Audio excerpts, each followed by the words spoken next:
Sejak kecil hidupku hanya bersama Mbah Jah.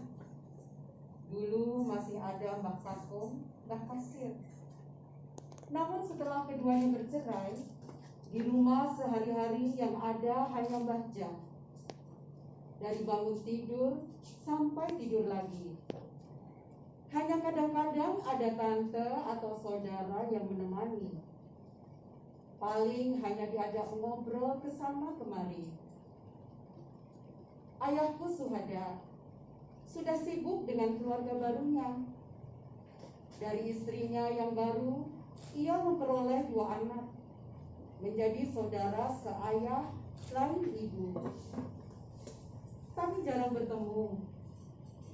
Ibuku dengan suaminya yang baru ada di Kalimantan. Jadi, ya aku tetap bersama Mbah Jah. Di mataku Mbah Jah menjadi sosok wanita yang hebat. Dia bukan hanya menjadi pengganti ibu, namun juga menjadi pengganti ayah, teman, pelindung, dan sumber uang yang tidak pernah kering.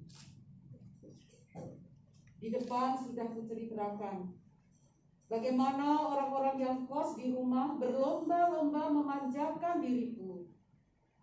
Dari menyiapkan makanan, menghibur, mengajak jalan-jalan, memperhatikan segala keperluanku, sampai memberi uang saku.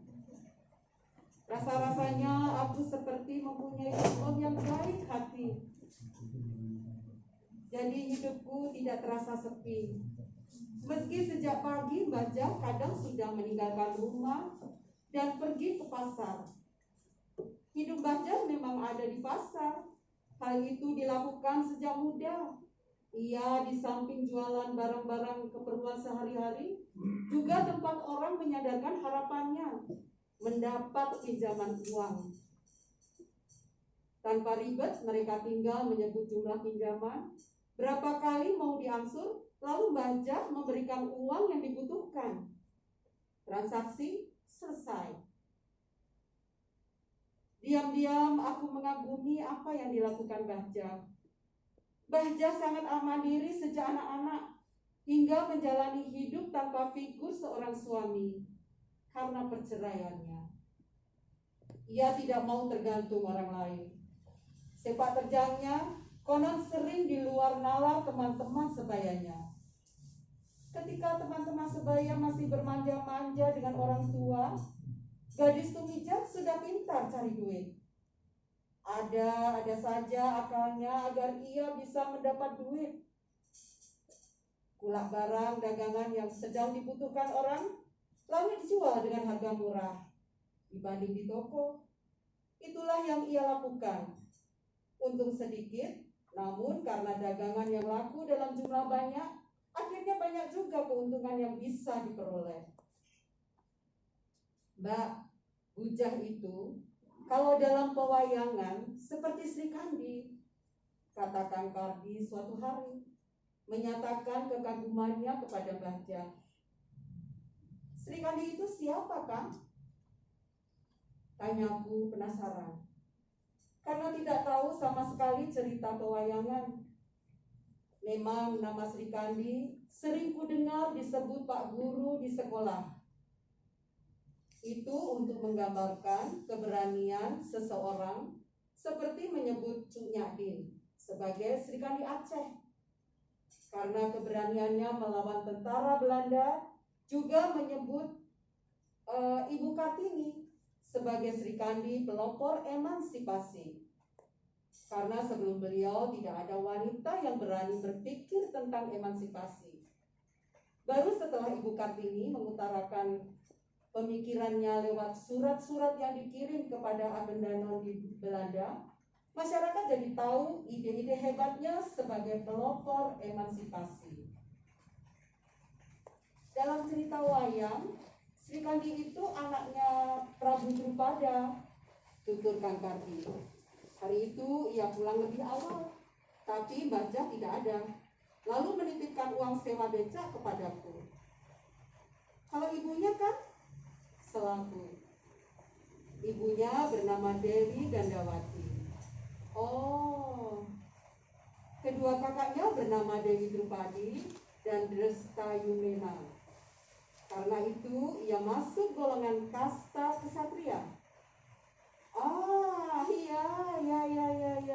Dalam agama Hindu dikenal kasta, kata Kumanta. Sejak muda, Sri Kandi itu tidak pernah seperti perempuan lain yang hanya duduk-duduk di keputren menunggu jodoh datang. Tidak. Dia itu gemar olah keprajuritan, Mbak. Seperti seni bela diri, seni olah senjata. Pokoknya seperti prajurit deh. Tapi seorang wanita. Mungkin pada masa itu tidak lazim ada prajurit wanita. Jadi di kerajaan Pancala, tempat ia dilahirkan, namanya jadi terkenal karena keberaniannya berolah senjata itu, terutama olah senjata panah. Oh gitu ya. Aku pernah lihat gambar wayang seorang wanita bermahkota sedang menarik anak panah. Apa dia itu Sri Kandi ya kan? Mungkin saja. Hebat ya dia. Karena dia belajar kepada ahlinya, Raden Arjuna, ahli olah senjata panah tiada tanding. Kelak yang bisa mengimbangi hanya Adipati Karna. Katanya Arjuna itu seorang playboy kan? Playboy? Apa itu Mbak? Kang Kardi malah balas bertanya. Playboy itu laki-laki yang digandrungi banyak wanita. Karena itu istrinya banyak, juga kekasihnya. Kang Kardi tertawa mendengar penjelasanku. Ya benar. Arjuna istrinya memang banyak.